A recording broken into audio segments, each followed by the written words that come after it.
قارون کا خزانہ کہاں ہے؟ قارون حضرت موسیٰ علیہ السلام کا رشتہ دار تھا۔ قارون حضرت موسیٰ علیہ السلام پر ایمان لے آیا تھا۔ اس نے آپ کا دین بھی قبول کر لیا، وہ تورات بھی پڑھتا تھا اور نماز بھی پڑھتا تھا۔ قارون دراصل ایک کمزور عقیدے کا مالک اور ریاکار انسان تھا۔ قارون کی یہ عادت تھی کہ وہ فصل کو خرید لیتا اور بعد میں مہنگے داموں بھیجتا تھا۔ سود بھی کھاتا تھا۔ قارون دراصل ایک دولت پرست انسان تھا۔ اسے دولت جمع کرنے کا، بڑے بڑے محل بنانے کا اور عشرت میں زندگی گزارنے کا شوق تھا۔ اس نے ایک بہت بڑا محل تعمیر کروایا جس کی دیواریں سونے کی تھیں۔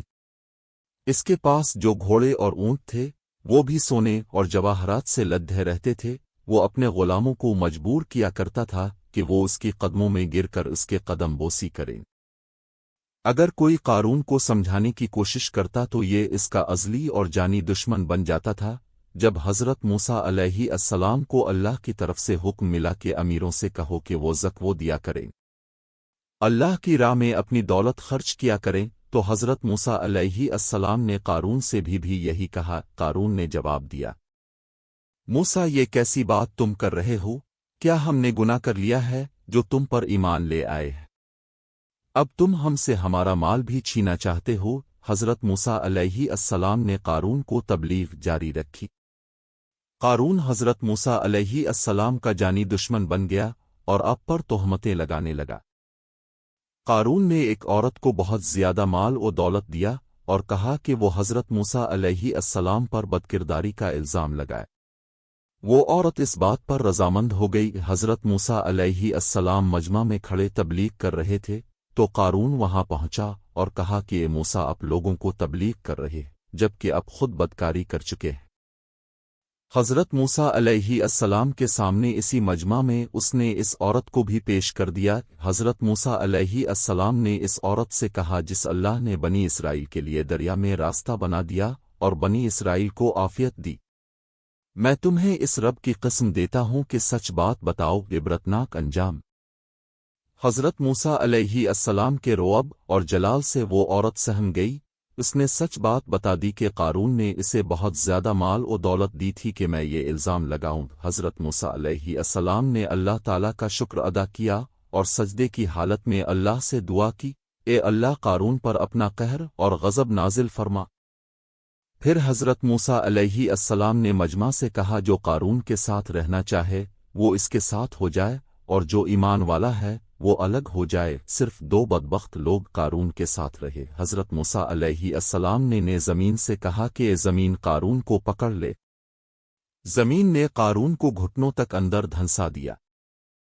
حضرت موسیٰ علیہ السلام نے زمین کو دوبارہ حکم دیا تو زمین نے قارون کو کمر تک دھنسا لیا۔ یہ دیکھ کر قارون رونے لگا اور رشتہ داری کا واسطہ دینے لگا۔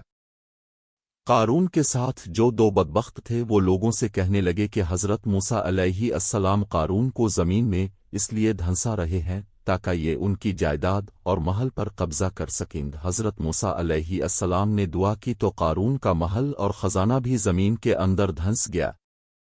غرور و تکبر اور اللہ کی نافرمانیوں کا اکثر یہی نتیجہ نکلا کرتا ہے۔ اس لیے اللہ کے دیے ہوئے میں سے اللہ کی راہ میں دینے کی عادت ڈالیں، کیونکہ صدقہ اور اللہ کی راہ میں خرچ کرنا بلاؤں کو ٹالتا ہے۔ وہ دروازہ جسے زنجیروں سے باندھ کر سخت ترین سزا سنائی گئی، 180 سال سے بندھے اس پاکستانی دروازے نے کیا جرم کیا تھا، جان کر اب دنگ رہ جائیں گے۔ وہ دروازہ جسے زنجیروں سے باندھ کر سخت ترین سزا سنائی گئی، 180 سال سے بندھے اس پاکستانی دروازے نے کیا جرم کیا تھا، جان کر اب دنگ رہ جائیں گے۔ لاہور، ایس چودھری۔ جنگوں کے بعد شکست یا کمزوری کے اسباب جاننے کے لیے ہمیشہ سے تحقیقات کر کے ذمہ داروں کا تعین کیا جاتا ہے کہ جن کی کوتاہی سے ایسے حالات کا سامنا کیا گیا ہوتا ہے، اس پر سزائیں بھی ہوتی ہیں، لیکن دنیا میں ایسی انوکھی سزا کا ذکر شاید ہی کبھی اپنے سنا ہوگا جو پاکستان کے صوبہ کے پیکے کے مشہور شہر شب قدر کے قلعہ میں ایک دروازہ کو سنائی گئی تھی۔ پشاور سے 25 کلومیٹر دور پتھروں سے بنے اس قلعہ کا یہ انہونا واقعہ ایک گہرے پس منظر کا گواہ ہے۔ یہ 1840 کے موسم سرما کا واقعہ ہے کہ رنجیت سنگھ کا بیٹا شہزادہ شیر سنگھ قلعہ شب قدر کے دورے پر آیا۔ اس کے آنے کی خبر سن کر پٹھانین محمد نے فیصلہ کیا کہ قلعے پر زوردار شب خون مارا جائے۔ چنانچہ ایک رات انہوں نے پوری قوت سے قلعے پر دھاوا بول دیا۔ قلعے پر سکھوں کی بھی بھاری جمعیت تعینات تھی، تاہم قلعے کا دروازہ پٹھانوں کے جذبہ ایمانی کا مقابلہ نہ کر سکا۔ پٹھان اسے کھول کر اندر داخل ہو گئے۔ اب دو بدو جنگ ہونے لگی۔ سکھوں کے پاس بندوقیں زیادہ تھیں، اس لیے آخر کار ان کا پلہ بھاری رہا۔ اسی دوران سپیدہ سحر نمودار ہو الف تو محمد پٹھان واپس اپنے مستقر چلے گئے۔ گو پٹھان قلعہ فتح نہ کر سکے مگر انہوں نے سکھ فوج کو خوب نقصان پہنچایا۔ اسی لیے شہزادہ شیر سنگھ بہت چراغ پا ہوا۔ وہ خاص طور پر جاننا چاہتا تھا کہ حملہ آور قلعے میں کیسے داخل ہو گئے۔ اس امر کی چھان بین کے لیے شیر سنگھ نے اپنی سربراہی میں ایک کمیٹی قائم کر دی۔ اس دوران سکھوں کا مشہور جرنیل وینٹورا جسین وہاں آن پہنچا۔ شہزادہ شیر سنگھ نے اسے بھی کمیٹی میں شریک کر لیا۔ ارکان کمیٹی نے غور و خوض کے بعد جو فیصلہ سنایا اسے سن کر سبھی چونک اٹھے۔ انہوں نے قلعے کے دروازے کو مجرم قرار دیا تھا۔ چنانچہ شیر سنگھ کے حکم پر سپاہیوں نے دروازے کے دونوں پٹ اتار لیے۔ پھر یہ تقریباً 20 فٹ اونچا دروازہ دو آہنی زنجیروں کے ساتھ وسن قلعہ میں واقع مینار سے باندھ دیا گیا۔ یہ عجیب و غریب فیصلہ ہوئے 150 برس سے زیادہ عرصہ بیت چکا۔ وہ دروازہ ابھی تک فولادی زنجیروں سے بندھا اپنے ناکردہ جرم کی سزا بھگت رہا ہے۔ تاریخ کی گرد نے نہ جانے کتنے آثار مٹا ڈالے مگر اس بیچارے دروازے کو رہائی نصیب نہ ہوئی۔ دلچسپ بات یہ ہے کہ شیر سنگھ نے دروازے کو 100 سال تک قید بامشقت کی سزا سنائی تھی۔ 1940 میں اس کی انوکھی سزا پوری ہو گئی مگر اسے رہائی نہ مل سکی۔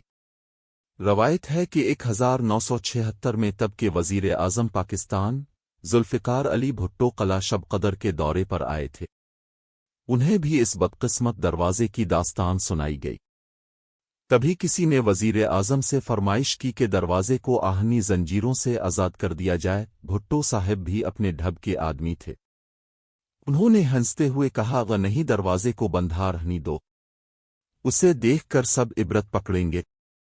یہ دروازہ سبق دیتا ہے کہ انسان کو اپنی ذمہ داریاں فرض شناسی اور جان فشانی سے ادا کرنا چاہئیں۔